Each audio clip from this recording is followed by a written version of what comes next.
genetics load the gun, environment pulls the trigger, or lifestyle pulls the trigger, right? Yeah. So it's like, yes, we can have predisposed genetics, but those epigenetics, that lifestyle, that environment is what actually does the damage, because we can reverse and we can turn off that gene expression. So it starts with diet, it starts with moving our bodies, it starts with sleeping properly, natural light. These are just the basic things that we need to do. Hi, I'm Dr. Jodi Richardson, and this is Well, Hello Anxiety. In a world that often moves too fast, we're here to pause, breathe, and understand anxiety together. Each episode will explore practical strategies, share honest conversations, and uncover the science behind anxiety and well-being, all while creating a space where it's okay to not be okay. Let's continue this journey together. Welcome back to part 2 of my interview. We are talking about biohacking with Camilla Thompson. Camilla, thank you for spending more time with me and sharing more about biohacking for episode 2 of this incredible conversation. Oh, it's good to be back. Thanks, Jodi. We're learning more about NAD, which is a molecule that we produce. I call it the elixir of youth. It's what keeps us young. It's what keeps our brain from functioning optimally, our metabolism from doing everything it should, and our energy levels, you know. And I think you addressed this at the beginning, but so many people are struggling with energy. Yeah. And as we hit 40, these hallmarks of aging, things start happening. You know, our mitochondria is getting damaged. We are looking at these sort of zombie senescent cells, which is sort of these cells that break off in our body that we need to get rid of, because that sort of makes us age. So that's senescent cells. And we're also looking at things like telomeres. They start shortening as we get older. But there's so much we can do to reverse that. So, I mean, intermittent fasting, to be honest, is the one thing when I researched my book was like, it just kept coming up and up and up for everything. It helps to grow your telomeres, intermittent fasting. So particularly like the 16 and 8 method of 16 hours not eating, 8 hours of a window of eating. It helps to recharge our mitochondria, we go into autophagy, which gets rid of those zombie cells, those senescent cells when we fast. So really important. For a person who's thinking, okay, intermittent fasting, this is something I've heard a lot about, this is something I've tried, I've maybe done the 5-2 or, you know, approached it from various different angles. With the 16-8, could you just walk us through kind of approximately what times you would have your 8-hour eating window and what are the parameters around what's being consumed in the 8 hours? Because you're not eating for 16 hours, you're fasting, does not mean that there's a free-for-all of consumption of anything when you are actually fueling yourself. Defeats the object. Yeah, the fueling is the right word. You've got to fuel our brains, you know. One of the biggest sort of fears, the FOGO, fear of growing old, is that cognitive decline, you know. So our diet has so much to do with that, those good fats, and fasting really helps. So for me, I will eat dinner before 7 o'clock and I then will have nothing until probably about 11 o'clock the next day, when I'll have a really good brunch. And that's always, you know, pasture-raised eggs and some good, I'm gluten-free, but I have beautiful gluten-free bread, avocado, I have olive oil all over it, dripping in olive oil. So I'm getting those good fats, those polyphenols. Lots of avocado, broccoli sprouts, eggs. So just a really high protein, nutritious start to the day. Breakfast is break our fast. That's what it actually means. So we need to break our fast, preferably with protein and savory, not sweet. Otherwise we just spike our blood sugar and our insulin levels. So, you know, that bowl of cereal in the morning is not actually doing us any favors. It's going to make us feel so much hungrier through the day. We're not getting that feeling of being satiated. So fats are really important, particularly for women, for our hormones, you know, and our brain health. So that's kind of how I'd start my day. And then I may have a snack in the afternoon. I'll have some macadamias, some nuts, or I'm addicted to Loco Love chocolate. So that. Oh, I haven't tried that. You know, hang on, before we move on. Let's just wind back. Oh gosh, Loco Love chocolate. You will be addicted. They are made up in Byron Bay. They're the most beautiful cacao chocolates. Nothing bad in them. Beautifully made. They've got a lot of adaptogens in them, like different herbs and beautiful ingredients, and they're very indulgent. I don't have it every day, but it is my guilty pleasure. Is Loco Love. and I'll have it with a beautiful tea in the afternoon. And yeah, then I eat dinner about 6:30, and try not to eat too many carbohydrates at night, it's particularly refined. So I might have sweet potato with protein and vegetables, but I've kind of stopped a lot of potato and rice and things like that in the evenings, have that more during the day. But again, that's just what works for me. It's not necessarily what's going to work for everybody else. That's exactly right. And that's just circling back to where we kind of started about be curious and obviously if this is something that really kind of lights you up and you're thinking, right, this is something I want to try, because, we all, I mean, I say we, I mean, I'm moving in circles of, 50 and older. I went to a friend's 21st recently and it's like, pinch myself. Goodness, I remember mine like it was yesterday. I know, it goes so quickly. Doesn't it just? So it's about, start, if this is something that you're keen to try, start somewhere, start small and be curious about how it impacts you, how you feel. So I think that it's so good that you're basically giving people a smorgasbord of ideas, and in the book you drill down into more details. So if you're thinking about some of the things that we're discussing at kind of more a high level, then Biohack Me's Camilla's book, which is available now, you're obviously able to get that and get more information and follow Camilla online, because I know you're sharing a lot online as well. I am. It's always something. I'm learning every day. It's funny, my editor actually shut me down with the book in the end. He said, Camilla, enough. You have to stop. Every single day I'll be like, but I just learned something new. Can we have it in? Or there's a new supplement. There's new this.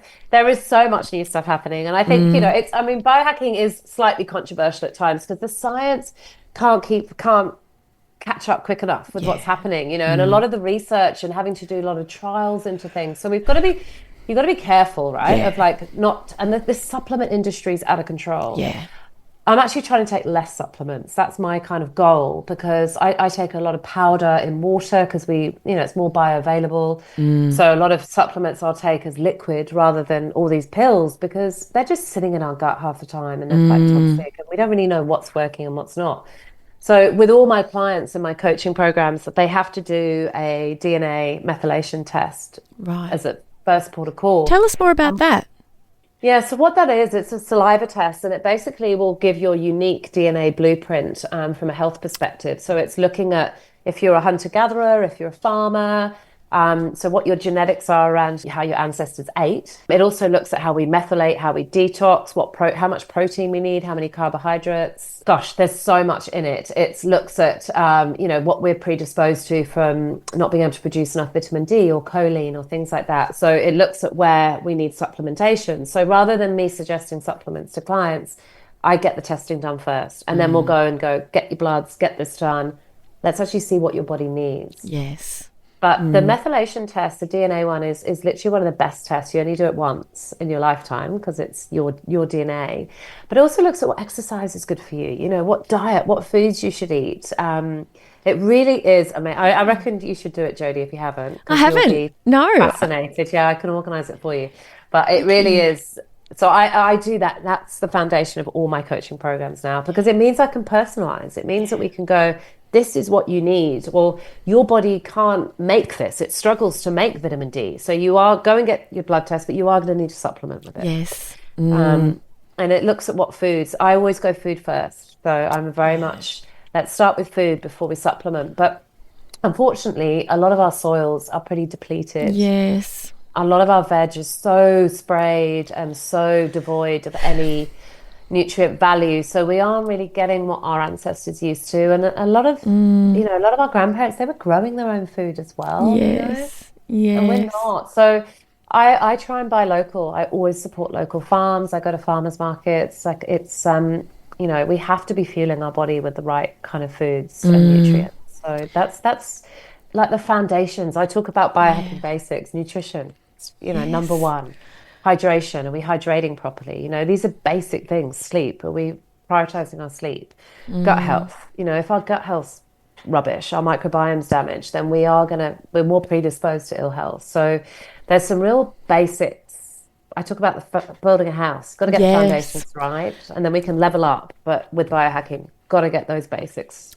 I'm so pleased that we've come to this, because it's easy to think, especially in our rushed, busy, always on lives, to look at the hack, but if you haven't got the foundation, it's a house of cards.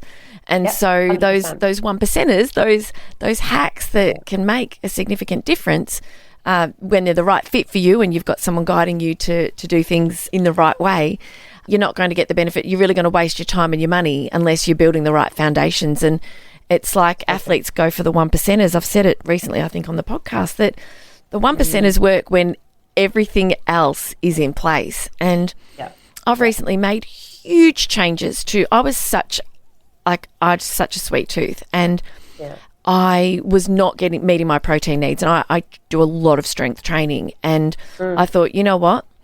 I know I can look up information. I know a lot. I can read research and I can use ChatGPT and I can Google. But I went to see a nutritionist, and I'm going to invite her and see if she'd like to join me on the podcast, because I just wasn't fueling myself enough, because I was doing intermittent 5-2 fasting, then trying to go and lift like heavy weights and recover and work and all of the things that, we're all doing. And I was just exhausted and wasn't recovering well, wasn't sleeping well. You need to get the right advice.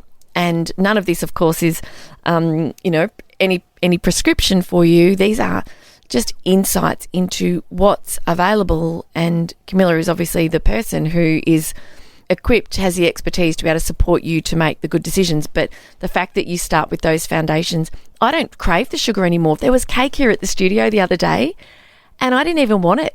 It wasn't like I was like, oh, I shouldn't have it because I know it's not good for my blood glucose, and I just didn't want it because I'm fueling myself so well that the sugar cravings have just basically, they dissipate. They dissipate. I when never you thought. get the right fats and protein, Yes.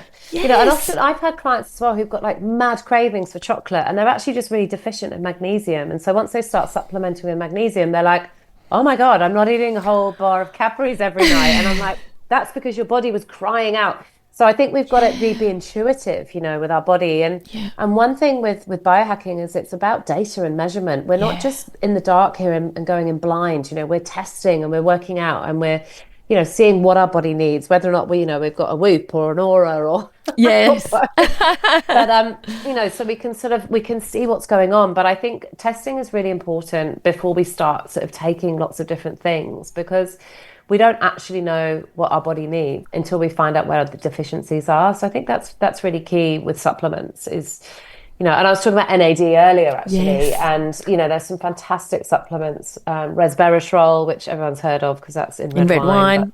But spoiler alert, you have to drink a lot of red wine to get the right amount of resveratrol. That is not a nutritional supplement. You'd be very, very ill. So there's NMN and I think a lot of people in Australia are talking about AgeMate. They're on this supplement called AgeMate, and it's been hugely popular. But that's NMN, and that's that precursor to NAD. So it's really helping people with their energy and their sleep and things like that.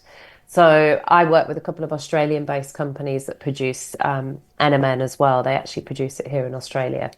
So, but that was a game changer for me. I took that about 18 months ago, and my brain just lit up in all these different places, and I started remembering things I'd forgotten, and I had incredible energy, no afternoon slump. So, there are so many things we can do to reverse some of those, early onset signs of aging. Yeah. We shouldn't be waking up in pain and not having energy, and that there's a reason. We've got to listen to our bodies if we are. We do, and I've been thinking about a lot of this comes at an expense. We might be working with someone like you, a coach, or purchasing a sauna, or visiting somewhere where we can access some of the really high quality equipment that can support us. But being sick is very expensive. Being sick and aging in ways that are really causing a lot of pain and a lot of stress and a lot of challenges and a lot of mobility issues and difficulty 100%. Being able to work that. And there's so much that you've shared with us today that we just to really keep top of mind that we have agency. We don't have to end up, that dementia is a huge issue for our population because we are growing older. We know that, and any one of us that knows somebody who's struggling with Alzheimer's or, a particular diagnosis under the dementia umbrella, it's devastating. And you just think, gosh, I And don't it's want one of that the to be me. worst things. I mean, literally, that is that FOGO, that fear of growing old. It's Yeah. cognitive decline. I was Yeah. at a conference last year in Dallas, a big biohacking one, and there was such a big focus on cognitive biohacking and what we can do to support the brain, because the brain is a fatty organ and it needs Mm, fat. It needs omega-3s, it needs walnuts, it needs macadamias, it needs fatty fish, it needs avocado, olive oil. That's why the Mediterranean diet is so great, because it yes. feeds the brain. Yes. And, you know, there are lots of things we can do, but a lot of people are so nutrient devoid that they haven't had those fats. And that's, we're seeing such a rise in dementia and Alzheimer's. But also, you know, with women, we know that estrogen, and that when our estrogen levels are so low, this affects our brain as well. It affects our Mm, bones. So we're more prone to osteoporosis, more prone to Alzheimer's, which is why women have a higher risk for Alzheimer's. There's a lot to do with the estrogen, which we're only just discovering in the last couple of years. It's, yes. you know, we were all frightened of estrogen because of, you know, that one study that sort of scared women off. And we're Mm, seeing a whole generation, which will be our mother's generation, who are struggling because yeah. they were too scared to take HRT or Mm, too scared to sort of really discuss their hormones and get help. So yeah. yeah, there's lots. That word agency is so important. I talk about that future-proof your health, and we can do that. You know, we Mm, do have the power to turn on, like epigenetics. We can turn on and off different gene expression yeah. depending on our environment. I love genetics load the gun, environment pulls the trigger, or Mm, lifestyle pulls the trigger, right? So yeah. it's like, yes, we can have predisposed genetics, but those epigenetics, that lifestyle, that environment is what actually does the damage, because we can reverse and we can turn off that gene expression. So it starts with diet, it starts with moving our bodies, it starts with sleeping properly, natural light. You know, these are just the basic things that we need to do. Before we go, before I ask you about your Yes. book, can I please just ask you, filtered water, Yes. what is your advice? It's such an interesting subject, filtered water, because I have a whole house system on my house. So that's, it filters everything from our bath to our shower, because where I live on the Central Coast, the water is so chlorinated because we have loads of bugs. You literally run a bath, it's like you're in a swimming pool. And people have tested it here and the levels are frightening. So we have to filter our water here. But the problem is that when you filter the water, you do take a lot of other stuff out of it. I have reverse osmosis on my sink, but it does take quite a few of the minerals out. So then I remineralize with Celtic sea salt. So our bodies are basically like water and salt. We're like the ocean on the inside. Anyone that's had a saline drip, right? It's water and salt. That's how we hydrate.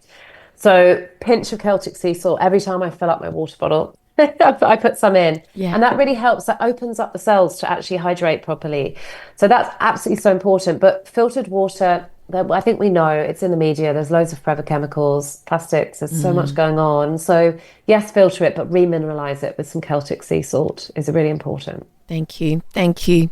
Tell us about your book. I bet you're feeling just so excited that it's a really proud moment when you've got a passion about something, and that now you've got a resource that can just spread this information far and wide. So tell us about your book and where people can, Oh. jump into their laptops or computers or their phones and buy themselves a copy or gift it to a friend. Yes, it is. It's exciting. It's so surreal, actually. I went into my local bookshop yesterday with my son, and they had it on in the new release section. And so they said, "Can you sign them?" And so I was signing them, and I was like, "God, this is such a surreal moment." But look, I just want to empower people to take control of their health. I just want people to stay well, and I think there's so much we can do.